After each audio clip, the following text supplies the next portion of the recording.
Hey guys, welcome back to another episode of Kebby Yarns with Big Will. Of course, you're here with Big Will. Of course, just want to acknowledge that this episode's been recorded on Bindle and Walgarookaba country here in Townsville. So big welcome and big thank you as well to all the listeners that have been supporting my podcast for the last few weeks that it's been on. I see that my YouTube page is getting up to 67 subscribers today, which is good. Small getting there, almost 30, away from 100, which is going to be a big milestone. I might chuck a big block party for 100 subscribers, but we'll see how we go when we get there. But yeah, like I said, acknowledge the traditional owners of the country this episode's been recorded on, and pay respects to elders past, present, and future. Today's episode, what I wanted to yarn about, and something that has always been a bit of a topic that always comes up, not within, I guess, community forums, but as well as that personal reflection. Being both Aboriginal and Torres Strait Islander, you get a bit of, a bit of friction on both sides, but as well as travelling around the country and being able to go along my experiences and having friends of different communities, especially outside of Queensland, there's always been a bit of a battle where there's less recognition for Torres Strait Islander people in other states. But as well as if you get as far south as Brisbane and Queensland, you can see that's where the recognition and a bit of that awareness of the culture starts to decrease in a way. So what this episode today is about is just talking about recognition of Torres Strait Islander people as a First Nations group around the country. And as well, why aren't we considered a First Nations group to some communities? Because with so many Torres Strait Islanders that are on the national and international stage, like Paddy Mills, Nate Jarwai, those are just a few names. Of course, it's sporty, Hamiso, Tabuai Fido, all these big names, and, Wendell Saylor and, previous sporting stars. How isn't there more recognition? Because usually with recognition comes, it comes with people that are famous and spreading awareness of their culture and who they're from. And even then, possibly the biggest name in the Australian land rights movement, Eddie Mabo, being a proud Murray Island man that he was. And there's still not enough recognition as there is for that First Nations group.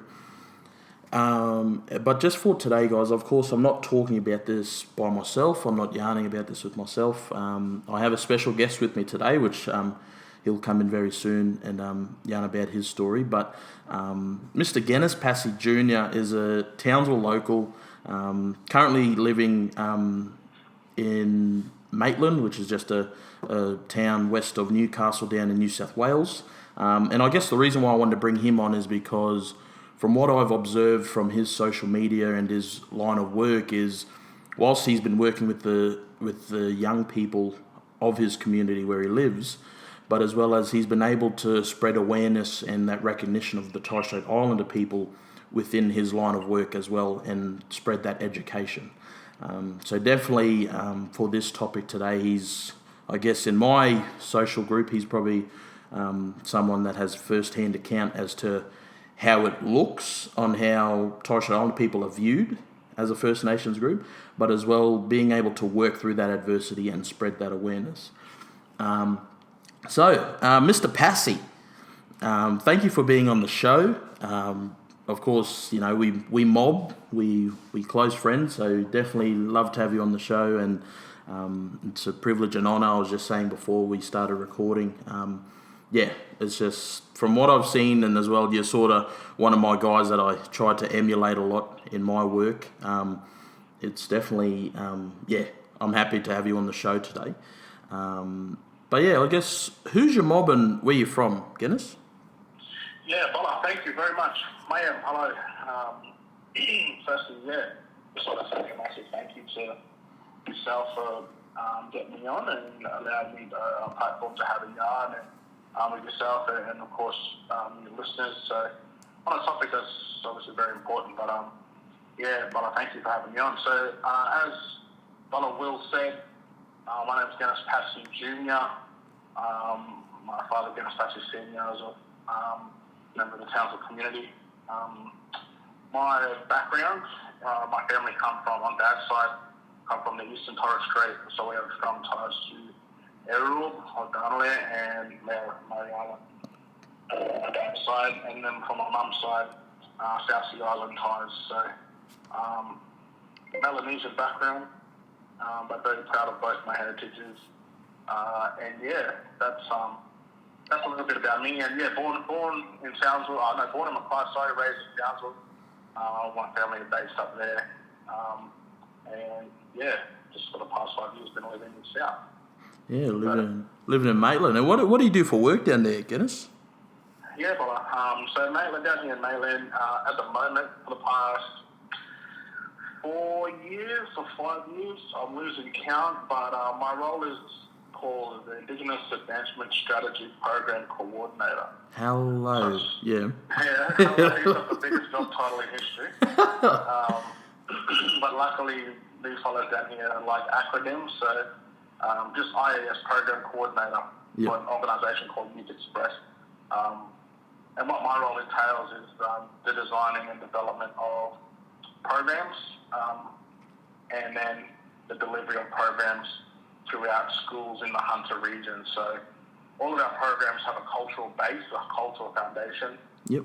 But then they're ultimately shaped around mentoring, work readiness, and job ready skills, employability skills, and then more specifically diving into a culture program or culture strong, as we call the program here. So yeah, alongside another colleague of mine who's a proud Lomoroy man from these ways down here. Yep. Western New South Wales, we put that program together and delivered them across the Hunter region. Yeah, nice. And yeah, I spent a couple of months down there with you, and being able to, I guess, observe and witness, just that line of work, the effort and dedication that you put into your work. It's it's amazing to see the work that you were doing when I was down there, but as well how far you've come, and in terms of that program development, you and a few of your colleagues that I met, you're a deadly fellas, and it's definitely a great, it's just a great program that has been developed from you guys, and being just that growth, it's mind blowing, but it's definitely what's needed, especially around those young people that sort of just go through life not knowing around culture, education. Absolutely. But like you say, you were able to witness it for a couple of months, and I'm proud to say that from that time to now, and you've seen it on social media, like you say, just the growth of the exposure of the programs and the exposure of culture to young people that, particularly in this area, across the board. Yep. Speaking in general, have a lot of disconnection from, as opposed to where we come from, North Queensland or Townsville, where you kind of, it's kind of everywhere you look. Yeah, you're immersed in it. Opportunity. Yeah, you're immersed in it. So, yeah, it's good to see that growth, like you say, Bella. So. And, this line of work, for myself and as well as you, you were nominated for an award, but, we don't do it for the accolades. That's just the bonus on top. The actual reward is being able to see these kids grow as individuals, but as well gain knowledge from you. And, definitely great to see.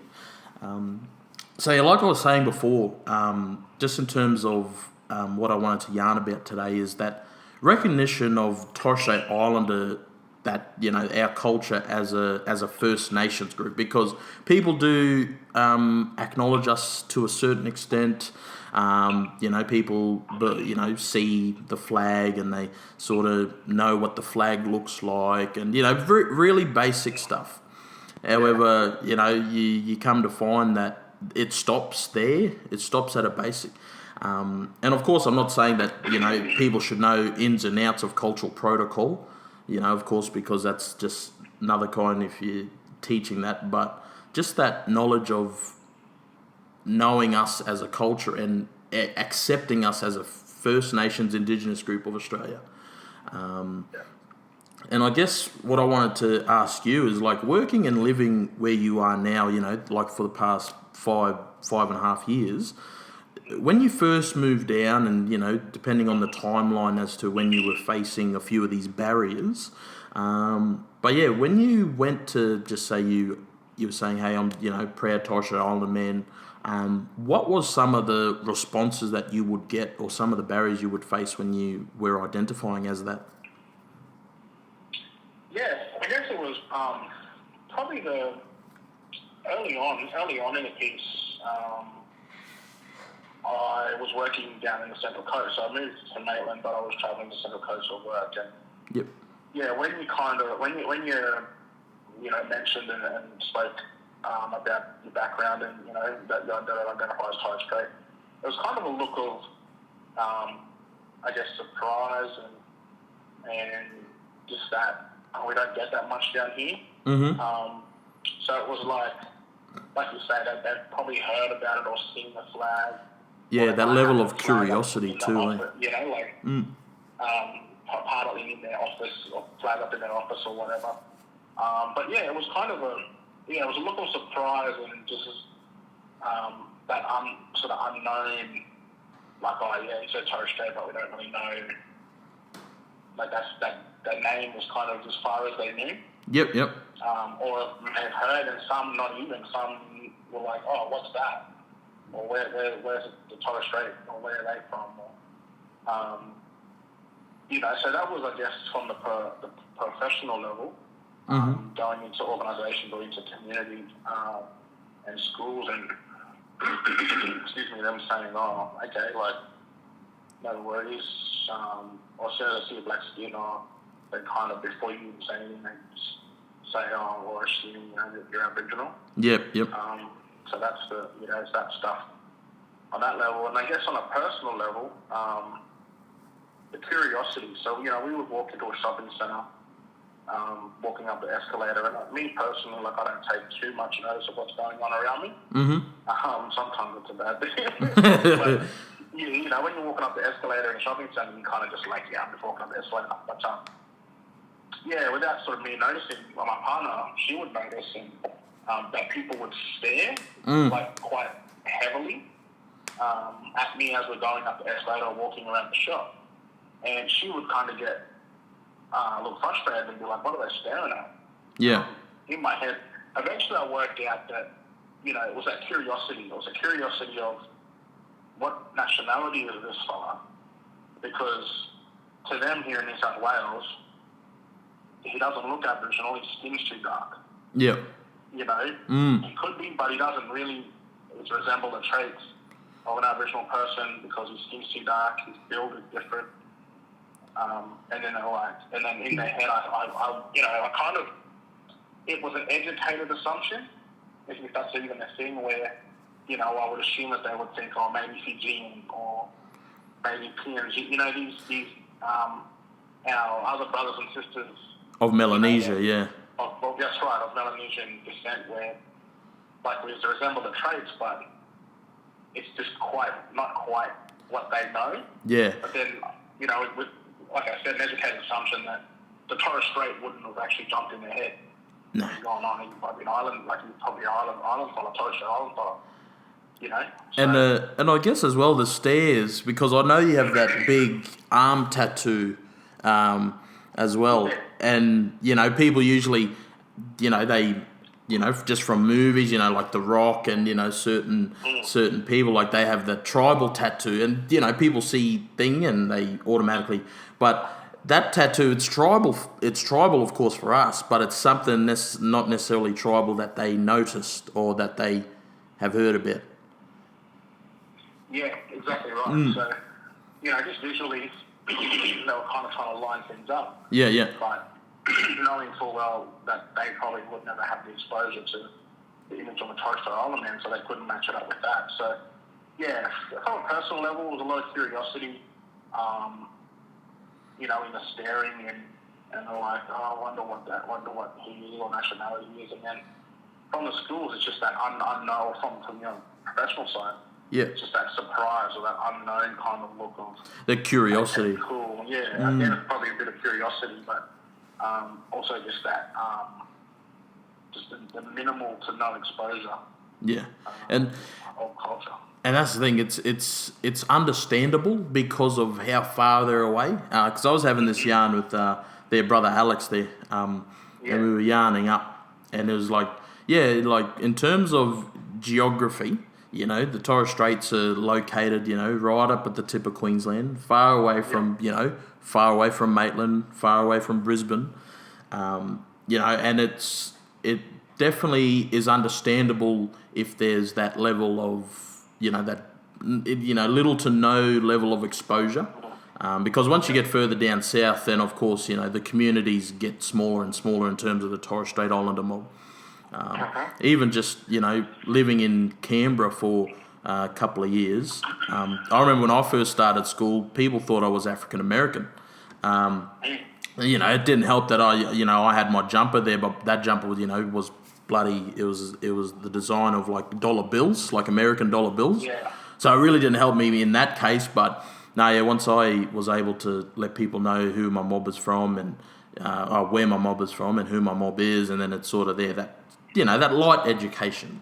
But even there, when I was living in Canberra, outside of school, there was one Torres Strait Islander elder that lived in Canberra and called Canberra his home, which was Uncle Benny Hodges, and literally once a month, us mob, us Reuben mob, we used to go over there and go over his place and have feed and whatnot, just to have that little connection.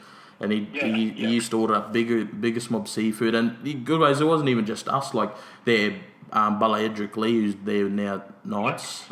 He was at Raiders, of course, at the time, and he was so far away from home, so he'd come over. It was just that small community of Torres Strait Islander mob that was able to come together. Just going back to what I was saying, it's just understandable that that there is that little to no exposure because there's smaller communities that keep once you get out of Queensland, it's what's it called? But it's like I said, we're not asking mob to know ins and outs, just that basic respect of acknowledging us, because Exactly right. and same thing as once you go further south, it's no longer Aboriginal Torres Strait Islander, like here in Townsville we have TARS, Townsville Aboriginal Islander Health Service, but you get further south, most of it is just known as an AMS or something. It's like Aboriginal Medical Centre or Aboriginal Youth Centre. Just that language as well is what sort of gets me sometimes when I go to these places. But look, and I'll tell you this much, in terms of, my experiences in schools and stuff, working in that space now for a while down here, as from the in-school positions, like in-school staffing roles, so that, in cultural education units, the job titles of people down here that work in either schools or community organisations, it just says Aboriginal. So in the schools, you've got your education support officer or education officer in your cultural education unit, but it's just AEO, so it's just Aboriginal Education Officer. Or Aboriginal Support Worker. And, or in the job, like when I first started down here, I was doing case management, but it was Aboriginal case management. So, even that far, like where there's no recognition, it's just the one, when you're talking about identified roles, it's just the one name in the job title. And then from that side, then you go to the other side where some places in the area don't actually have the Torres Strait flag. So some schools, they only fly Aboriginal and Australian flag. And a big part of that is, or parts of that is the unknown, for one. And I think the other side is they choose some places, I know and I've heard in conversation, that they choose not to recognise because it's too far. So, and I know that for a fact that there's Torres Strait Islander kids that have Torres Strait Islander heritage or identify in these schools, but they don't speak up or they just claim the Aboriginal side because that's the only just the only box that they put you in. Yeah. You know, it's like average education. And I was so it's hard. Yeah, and I was just thinking of it too. For those that are just Torres Strait Islander, you know, those that are just a part of that group, and they go to, you know, they end up moving there or something and go to school, then you get these kids that are First Nations kids, but they're, you know, they're just Torres Strait Islanders, and they hear, okay, there's an Aboriginal education officer, you know, there's an Aboriginal study centre, okay, that all says Aboriginal, but I'm not Aboriginal, you know what I mean? Because, you know, there's all, you know, within our communities, there's that, not that separation, but there's the, you know, that distinct separation in terms of Aboriginal and Torres Strait Islander cultures are two different things. Yeah, it's a distinction. It's a distinction between The distinction, that's the word, yeah. That, you know, each of our First Nations cultures have in their own right and their own respect are their own entity. Yep. When you look at them individually, but then when you look at them collectively, we're both First Nations people, and you know that idea and that notion isn't necessarily promoted. Yeah. You know, over certain parts of the country. So. Yeah, no, and, you know, just in terms of, you know, that teaching of these kids, like, it has to be, like, from you guys as an outside, you know, organisation that has to come into schools and do cultural education. And, you know, we're just going to say, like, just the curriculum in terms of, you know, going to school, you know, even just the curriculum when I was at school, like, it was all the same stuff, and it'd never get deeply into... you know, well, here in Townsville, you know, we learnt that Aboriginal and Torres Strait Islander people are the two groups. I would assume that then in New South Wales schools or Victorian schools, South Australian schools, they really just talk about that just Aboriginal being just that one group of mainland Australia, which is... Yeah. 100%, Bola, and I'll you've just actually reminded me about one of my experiences, and this was at university level. So I was fortunate enough to be accepted into university down in Sydney, at the University of New South Wales. Yep. So this was early on. So this was when I was 18. So, you know, everything was relatively new. All I knew was Townsville. Yeah. And when it came to culture, all I knew was being immersed back home in it, and being around family. So moving down to Sydney was an eye-opener. Oh, yeah. To see the flip side of the coin. Anyway, we're in a... Aboriginal education course or class. Yeah. And we're talking a lecture of, you know, 100 students, you know, 50 to 100 students, about cultural education, Aboriginal education. And so the lecturers, and I knew the lecturers because they were part of the unit at Aboriginal education unit at the uni. Yes, yep. And they were running the lecture and talking about all this stuff. And, you know, out of the hour lecture, they had a massive slideshow. Out of that hour, one slideshow was on the Torres Strait. And it was just literally like an elevator pitch of the Torres Strait, to the point where they knew I was in the class. And so they said to me, they pointed me out in this lecture and went, "Oh, Genus, can you, like, jump up and just elaborate on this slide?" Yeah. And I was like, and I thought about it, I was sort of like caught off guard because I was on the spot. And because ultimately I didn't have the same confidence then as I do now through life experience. But, you know, so I kind of got up and, you know, dauntingly elaborated on little bits and pieces. Yep. And then so later on I thought about it and I thought, man, I should take that as an honour that they recognise me to then get up and elaborate.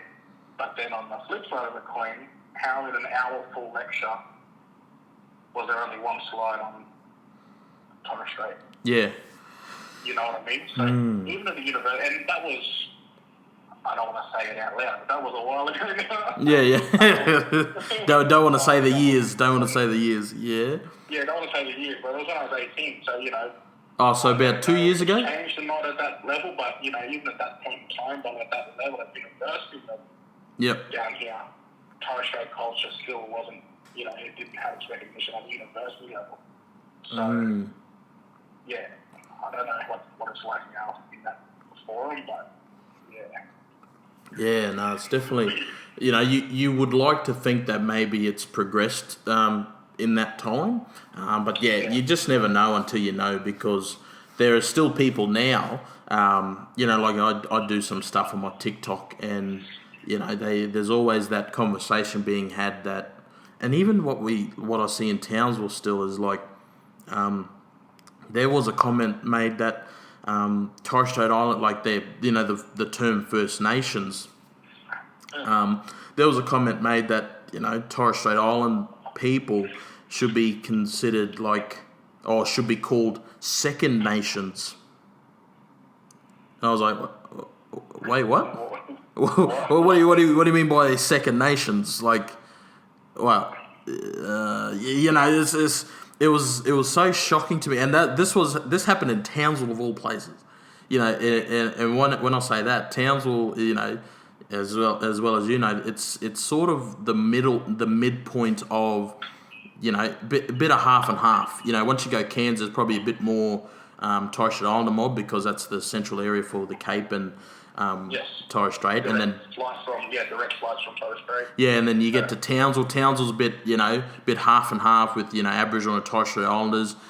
Probably chuck a bit of the there's a small South Sea community mob here as well.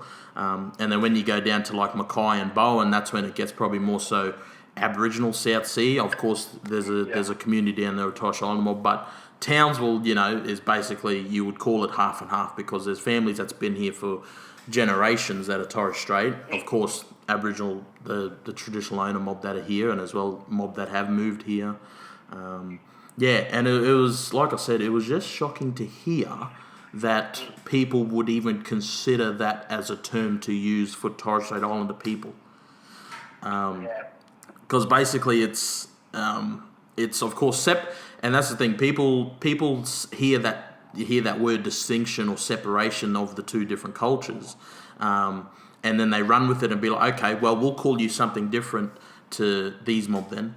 We'll use a different term for years to make it easier for us. And then in my head I'm thinking, well, there is a different term.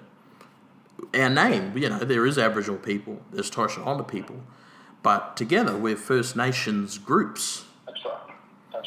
And it's something like in America as well. You think that America mainland, they have their Indigenous people. The Native Americans. They have their groups there. But then you think of it, America was able to, or not able to, but they have all these island nations around them that are under their sovereignty.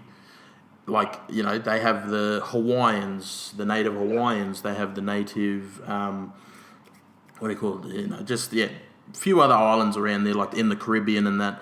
Like, you have to think then, okay, America has very, 2 or 3, maybe even 4 distinct indigenous groups, where it's mainland Native Americans, then you have the Native Hawaiians, and they all under, the rule and law of the United States government. And you have to think as well, then this is where people forget it. They think the Australian borders, including the water borders, are just around mainland and, down to Tasmania. But people don't then realise, no, the border goes up just under PNG to include the Torres Strait Islands. Yep. So when you think of that, of course, the Torres Strait Islander mob were the first there where the islands are. So they're First Nations up there, but they're still part of that Australian catchment area. Exactly right. And I mean, that's where, and it's probably something we'll learn a little bit more about soon, but that's where, Mabo decision comes into play. Yep. Because it became recognition under Queensland, as a Queensland, part of Queensland. Yep. Ultimately. So, that in itself is, is another reflection of how the Torres Strait is incorporated to be a part of mainland Australia, and recognised as such. So, therefore, you would think logic then carries over to say, well, they were the first people of that region, but we're also attached they're attached to the mainland, so they also have to be recognised as First Nations people. And then as well, like, you know, there's Aboriginal land in the Torres Straits. You know, the mob of Exactly right. the mob of the Cowreg Nation. You know, and I know a few mob that are part of that family group, and you know, it's not that then goes into, okay, yeah, there's Aboriginal land there, but that doesn't make every Torres Strait Islander person Aboriginal. But you know, that's how the border gets out that far, is because there is, you know, Australian Aboriginal land there. Well, exactly right. Part of the 5 regions is the Northern Peninsula area of Australia. Yeah, because there's the biggest mob It there. encompasses that part. Yeah. Right. So yeah. Yeah, but I look at, and I guess that's the willingness to learn that detail, Yeah. but also the capacity to have it taught. So, you know, like you say, yes, then, you know, as you get further south or further west, or, you know, Torres Strait Islander communities become smaller and smaller. Yep. Which means, you know, ultimately the teaching and education part is minimal. And the exposure to it is minimal. So, you know, it's just that, capacity to teach, but also, the willingness to learn the detail. Yeah. To it all. And that's the thing, you know, there's mob that are still ignorant about just Aboriginal culture as well, and learning about the struggles. Exactly. And Exactly right. And that's the thing, for small minds, it's a hard thing to grasp that there's 2 different Indigenous groups. But then again, that's another conversation for another day. True not. Because we can go on about that too, but no. But what I wanted to go on to then, awesome point so far, of course. But I guess with your time living there in Maitland, or, you know, Central Coast, New South Wales, from the time you started, like you were saying, you had that, you know, those professional as well, personal, not barriers, but places where you had to educate your peers or the young people that you work with. How has that improved from the point that you moved there to literally this point now where, you know, you went to work on Friday? You know what I mean? So how has that improved in that time? Oh, but look, it's improved crazy. Like, it's improved immensely. Hey, like, you know, I know early on in the piece, it was a struggle, and you really have to break people's perception of First Nations cultures and their understanding of it.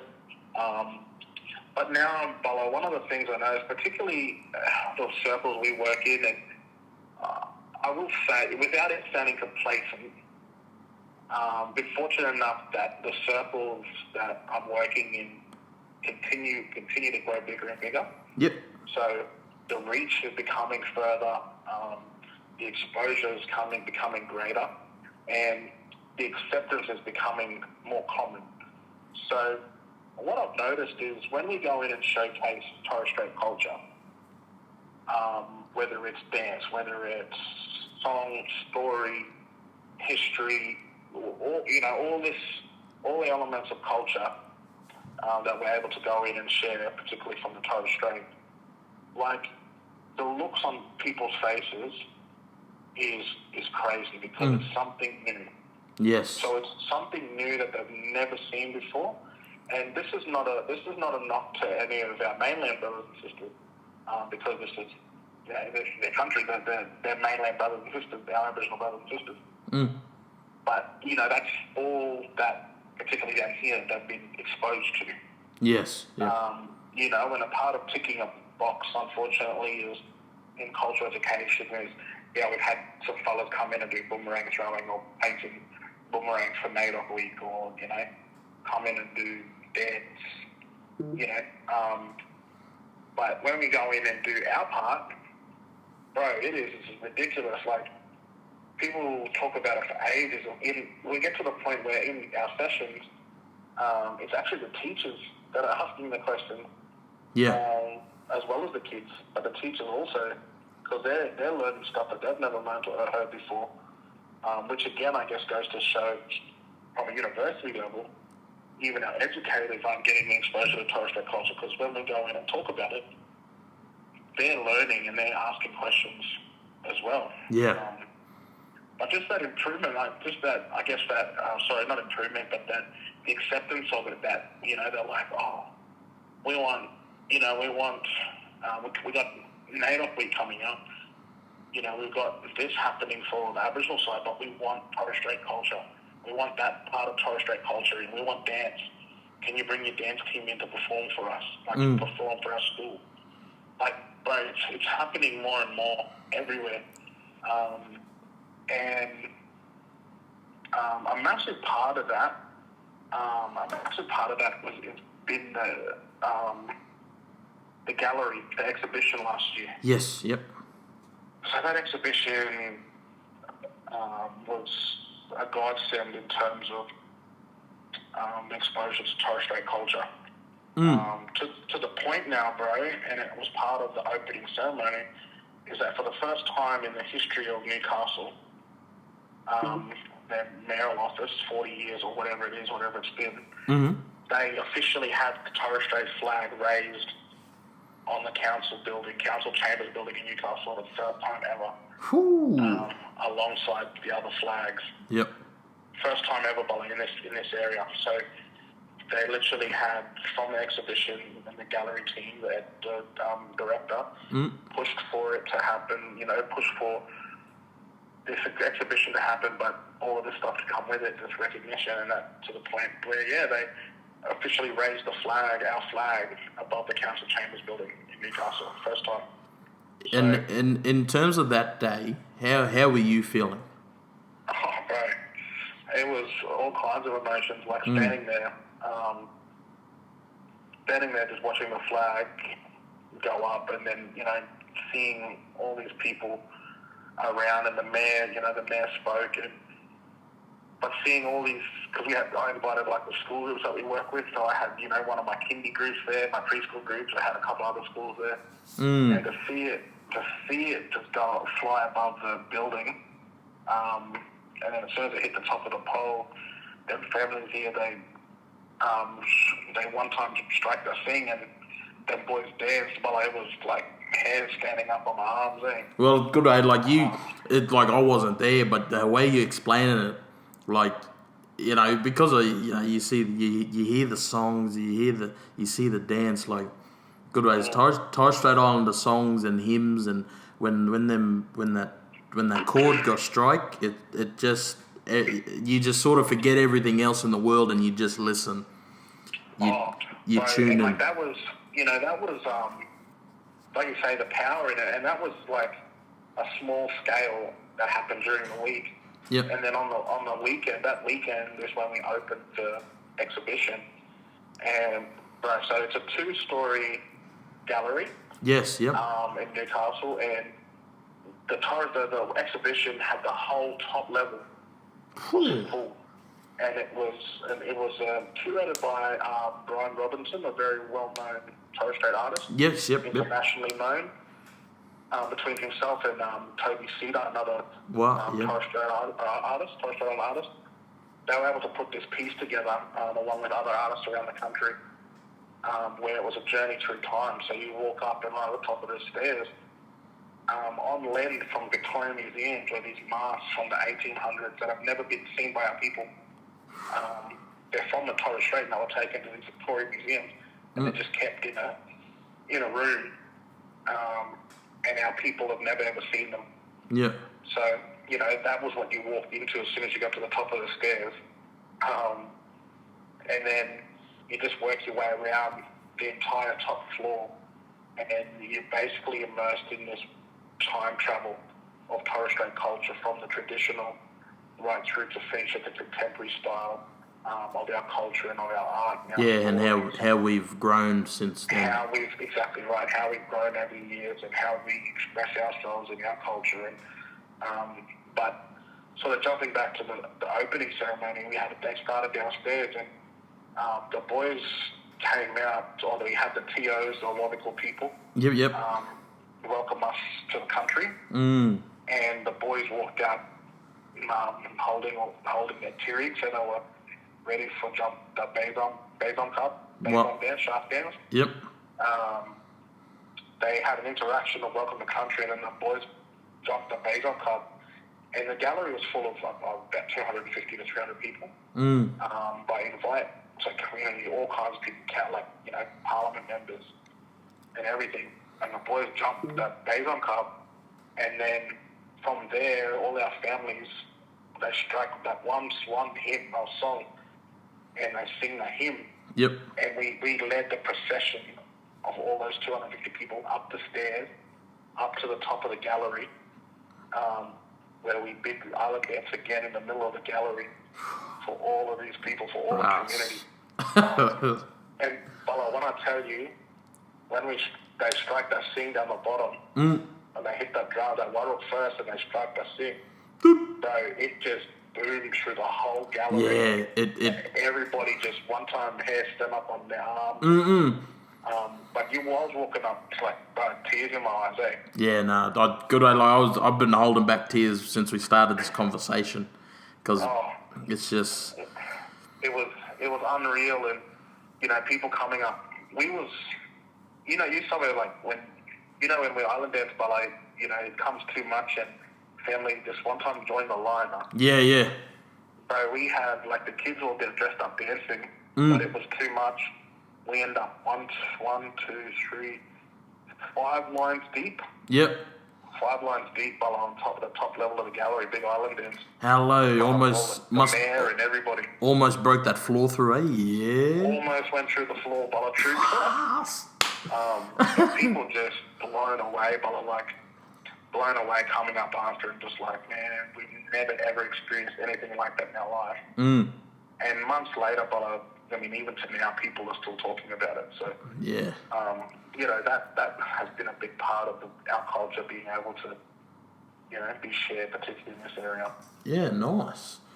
Oh, far out. The goosebumps, mate. I got goosebumps right now. Just because you know that privilege of you and I growing up in the culture. So as soon as you say I don't even have to know the songs that were being sung or the dances, but it's just that it hits you.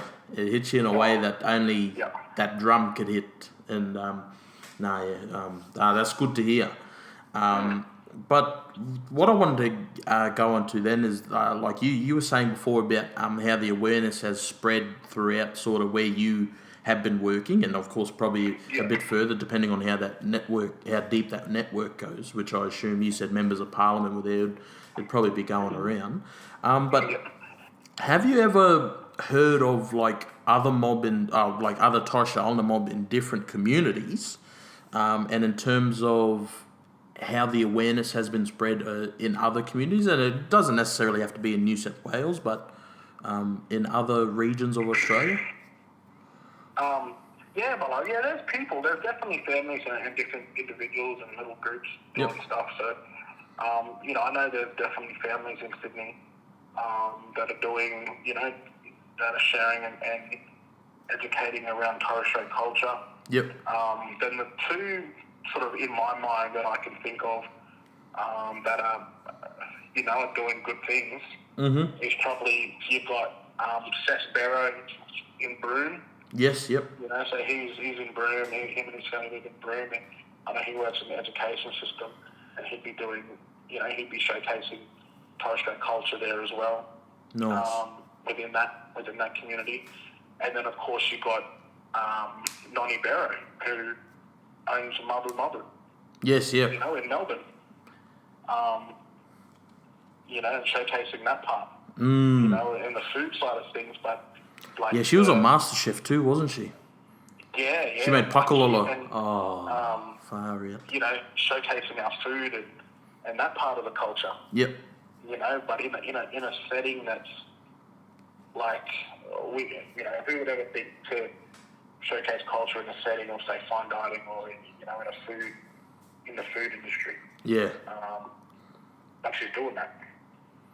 Yeah, no, she's got that side, so Yeah, no, definitely. Definitely. There is that other mob, and it doesn't necessarily have to be in that because it's all education, in terms of what you're doing, what Sissy in Melbourne is doing, what Brother Boy in Broome is doing. It's all that education, but then It's how about, okay, in my line of work, how can I go do this? Yeah. Even here in Townsville, like, I work for Tarsi, but just around the community, when people, there's still some mob here that, and that's the thing, people move to Townsville all the time that's not necessarily from here, and, whether it's Indigenous or non-Indigenous, and they always come in, and like I'm always educating mob sometimes around Torres Strait culture and what does the flag mean, and just that basic stuff that I can teach. But yeah, so definitely around the country, yeah, there is mob that are out there, and for those who are listening, if you sort of find yourself in a bit of a deficit in terms of learning about Torres Strait Islander culture, my first thing is try and find out if there's someone in your community that's Torres Strait, and reach out, educate yourself, but that's the beauty about living in today's world, is that you have a computer in your pocket every day, every hour of the day. So just search up, Google. Definitely, there's a lot of TikTok creators that are doing Torres Strait culture. Just shout out there to Bala Eddie Savage that just come back from Adelaide doing dance down there in Adelaide and spreading the Torres Strait Islander culture there through his dance. We're getting out there, which is great to see, and with social media and how things are going. Of course, there's that pros and cons of using social media when sharing any kind of cultural stuff, but they're doing it in a positive and culturally safe way, which is good to see. That's it, Bolo. I think you kind of nailed it there on the head. Like as long as you're working within a culturally appropriate manner, the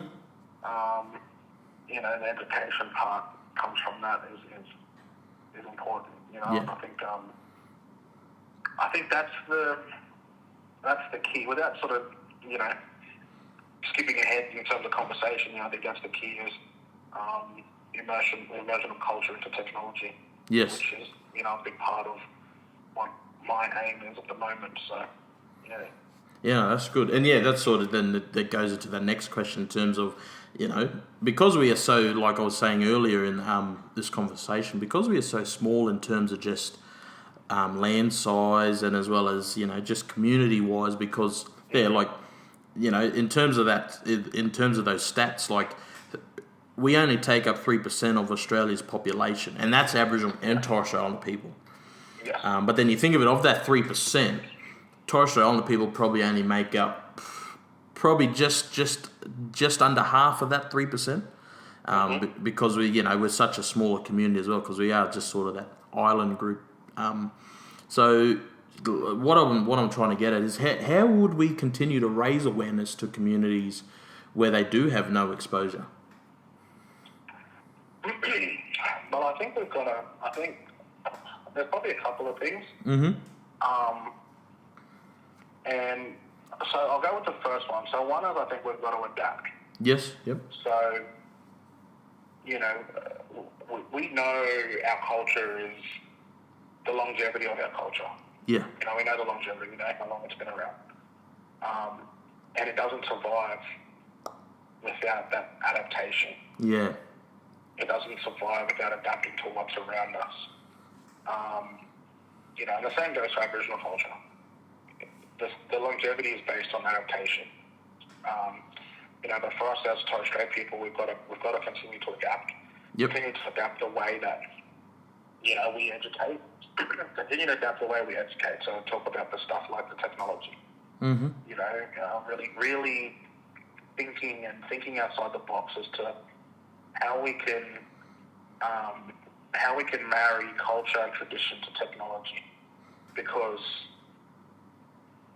our old ways are slowly becoming, less common.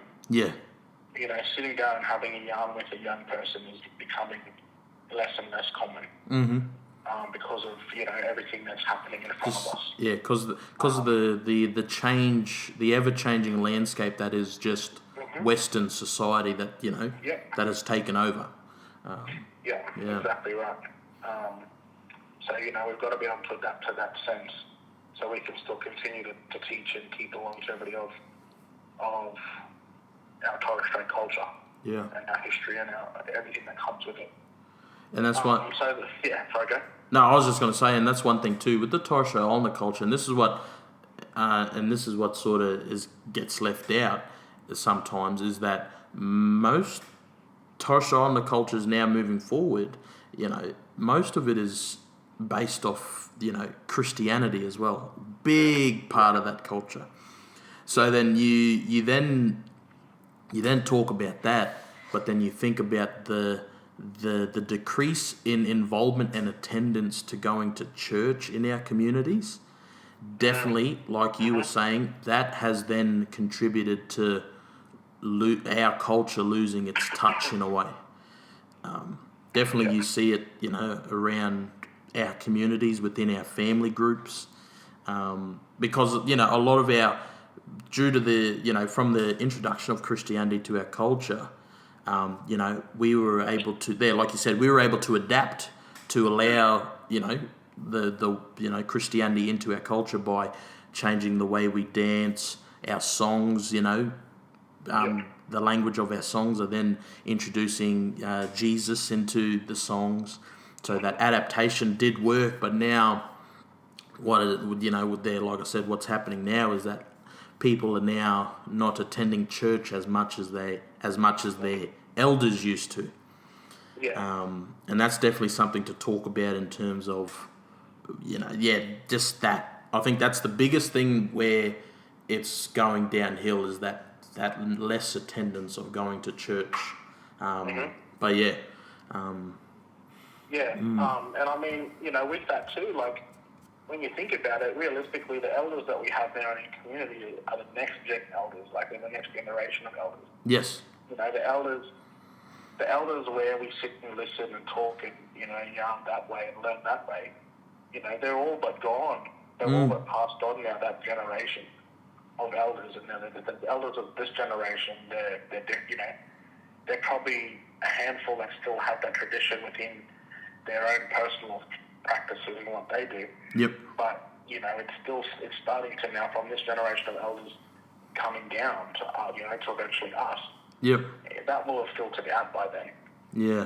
So I think for us in this particular, our generation, our scope of things, where we have the technology education, from our parents and grandparents, we are the ones next down that have the new world education. Yeah. So, using that last, the traditions that they've passed to us, we've got to be able to utilize that and be the ones that continue to adapt. Adapt it for now, yeah. And build awareness around Torres Strait culture. And then on the other side of that, and this is my own personal opinion, and it could potentially be an unpopular opinion, but I mean, that's what the world is, right? The world is about opinion and sharing your thoughts. I think the other part of, my look at it and how we raise awareness is, as Torres Strait people, I think we've got to let go of some stuff. Yeah. And when I say let go, I mean, if we want people to be educated and learn, we have to be willing to give stuff to them to learn about. So, obviously, within the bounds of cultural protocol. Yeah, the protocols. Yep. We've still got to live by those. It's part of who we are. It's what makes us us. But where we can, to the utmost possibility or utmost capacity, we've got to be able and willing to let go of some stuff. Yeah. And allow that stuff to be shared, and allow that stuff to be taught, and allow the understanding of this stuff to be built up by people around us, whether it is other First Nations people, our own kids, our own, the next gen, or whether it's, everybody else in society. Because I know, just sort of observing sometimes for our people, we're sometimes our own worst enemy, in the sense that, some things, we want to stand there and we want to say, people, they don't know anything about Torres Strait culture. Yeah. But then when somebody or somebody teaches somebody, then there's automatically something wrong with it. Yeah. No, don't teach them that. Well, like when people are working within the bounds, that shouldn't be any part of the conversation. No. It should be like, wow, that's amazing that Bala there or Sissy there is teaching their community or their, whatever their workplace about Torres Strait culture. Some things we've got to just let go. Yeah. We've got to allow that. We've got to allow that to be shared and allow that, So ultimately, I think they're the two, but I think, one, we've just got to continue to adapt in how we teach culture and our Torres Strait culture and share it. And two, we've got to let go of some things and allow them to be shared. Because, when you think of it, that one quote, knowledge is power. And, another quote too is like, you have to think of yourselves as like candles sometimes. And, we could, depending, and in terms of that cultural knowledge, like someone that has great cultural knowledge could be a very lit candle, very bright. But, with a candle, if you see a very dull candle or a candle that has gone out and has no flame, the candle that's very well lit doesn't lose its flame when it goes and lights that other one back up. It still keeps its flame, but it's just sharing its flame around. And that sort of is that analogy where if I tell you something, I'm not losing that knowledge myself. I'm sharing it with you. Exactly right. But the key word there is sharing. It's instilled in our DNA. Yep. And for culture is sharing. Sharing is the key. That's the only way our culture has been able. It's the key way culture has been able to be around as long as it has, because it's been shared. Yeah. And so we're sharing people. Yep. So we've got to be able to let go and share. Yeah. But like I say, obviously within the bounds of culture. Within the protocols. But, and you think of it. There's a lot of our culture that we are able to share. Yep. And we should be sharing. And we shouldn't be knocking each other down. No. When someone's has a platform to do so. And when you think of it as well, with sharing of the culture, like you said, it's not. I've lost my point. I was going to say something deadly too. I was going to get mad views. Nah, gammon. I lost it. We'll keep. I'm going to think of it later now, and I'll be like, I should have said that. Yeah, you'll think of it when you stop recording. Well, what I did want to bring up though is like, compare it to the Bruce Lee story. So, people, Bruce Lee, one of the greatest martial artists of all time. You know what I mean? But the thing is, when he made the move to America and started sharing his martial arts with Kole mob, with white people, the elders of his community back where he was from frowned upon it, but because like you were saying, they were afraid to release the knowledge because they thought that they were going to lose it.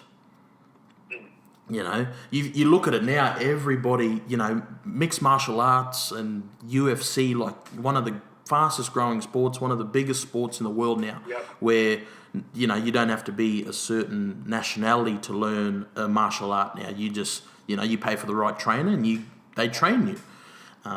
So definitely using that story and using that thing is like, at the time Bruce Lee was frowned upon and probably wasn't welcome back into his community. But however, with his courage and determination to just continue on and share his culture, share that practice, of course, within the ways he was taught. Because, he wasn't teaching these people how to be Chinese at all. They weren't, he was teaching them a practice that can be used by anybody. And, there are self-defense classes that now utilize martial arts in a way where people can feel safe. Yep. You know what I mean? So it's definitely from that point, that Bruce Lee story, I always go back to it in my mind, because it's like, if he didn't share and if he continued to stay in his country and not share the culture, Bruce Lee ended up being one of the biggest movie stars of the 20th century. You would then have to think, okay, if he didn't go out and share it with America, and of course, America's still considered, that land of dreams, that land of opportunity for most people. If he didn't go out and share it, do you think martial arts would still be a thing? You know what I mean? And you think of it like you were saying, like if some people don't let go of their knowledge sometimes, it could definitely lead to the decrease of the awareness of our mob, but as well as that continuation, that longevity of our culture. And that's the point I wanted to bring up too before. I've got back to it, is that, that sharing, that, all Indigenous cultures in the world have always shared with one another. Depending on, the trading and whatnot, and what was organised between two different tribes or two different families. But every Indigenous culture has shared amongst one another, whether it be food, whether it be weapons and tools, and that's the thing, that greed and that holding on to your wealth or your knowledge, it's definitely something that's only been developed during colonization. Because we've been, held at we've been marginalized and we've been oppressed for so long, and then we see these white people holding the wealth and all the knowledge and all the power for so long, that's when, like you said, this next gen of elders are now sort of a bit hesitant to share their knowledge and power, their knowledge and culture. Yeah. And it's definitely it's definitely that behavior in terms of not sharing culture, and even not even just culture, but you just see the like back in the day, of course we didn't have fridges or anything, so whenever the boys would go out for a fish, they'd come back and bring it for the whole family without questions asked, because that's just how it is. Whereas now, you have to pay a certain price now for brother boy to go out to get turtle or fish. You have to give something to get something in return. And that's that westernized mindset. Okay, I'll give you something if you give me back. Instead of that expect. Of course, that's just how things are in terms of how we know culture now. Is that you don't get something until you give something. But that's definitely you can see and you could hear from the stories that is definitely that colonizer's mindset where. We don't share as freely as we used to. No, and the value is different. Values, yep. It's a value. The value, or what we see as value, is different now. True. In terms of knowledge, and that knowledge part was what we valued, traditionally and culturally. Yep. Even growing up, there was elements where, it was that, you did this stuff, but the value you took away from what you learned and the knowledge you took away from what just happened. Whereas, the way we, on the other side of the coin, the way you see value is money, or is a gift of some kind for what you do. Yeah. But I look, it's an ever-changing world, and that's why I say, we've got to adapt, continue to adapt, which is something we've always done, and then also, we've just got to let go sometimes. Yeah, got to let go. Oh, yeah. Well, deadly conversation points there, Mr. Passi. But I think we've sort of gone through what what I wanted to discuss with you for today. So I guess I just want to say thank you again for being part of Keba Yarns. Definitely, like I said, it's an honour and privilege to be able to have, same thing as my first episode with Brother Alex, to have someone on that, I've always tried to emulate and tend to, follow in, your footsteps and follow the path that you've sort of, made for, not just myself, but, the other younger boys from Townsville that are, of Torres Strait Islander descent, or even just, just being black, like, yourself and many other of the older bullers that I hold dear to me. You're definitely up there. So as soon as you said yes to being part of this show, I was over the moon. So definitely, big thank you, big eso, for your time and of course for your support. And it's awesome to see as well, as soon as you started your chilled chats and snacks, that sort of pushed me to then, do this show. Yeah. So I've always talked about doing a podcast, but I think my mindset was, there's not many black people that do podcasts. I'm taking in terms of black, I mean like Torres Strait Islander mob. You don't hear about it. So you're seeing your show and how it's grown. It's definitely given me that platform to work off and build upon. So thank you for all the work that you're doing, Mr. Passi Genus, because it may not seem like it. You got all your support from all your family and that, but you definitely have a strong follower within myself and someone that watches what you do. So of course, good ways, but definitely someone like myself. I'm one of those. I'm rambling on now, but definitely love to see you thrive, because then it gives me that platform to build. Okay, if Genus can do it, so can I. And so big love to you, and of course Shanzi there, and Bala Xavier down there as well. So, thank you. But before we do go, I always give my guests, a bit of time to, I guess, give a quote, or even say something before we end up. Is there anything you want to leave the viewers or the listeners? Yeah, but I'll do that. I read over the outlay you gave me, and I've been kind of trying to rack my brain as to what I could leave the show with and leave the listeners with. And it's probably a bit of a two. So I kind of made it a two-part one. Yeah. So one of I can't remember. I think it actually might have been a TV show that I first heard this quote. But for some reason, it's always stuck with me, and it's something that I try to incorporate within my practices. Always lead, never follow, because no one knows where they're going. Yes. So, it's probably a pretty common one that's been around, but it's one that I love to live by. Leading from the front. Not following anyone. You make your own path. But the second part to that, I guess, is how I. The other part to that is how I try to live my life and do what I do is. When you lead, we walk in two footprints. We walk in our cultural footprint, and we walk in our Western footprint. Yeah. Both are as powerful as each other. No one of the footprints is more important than the other.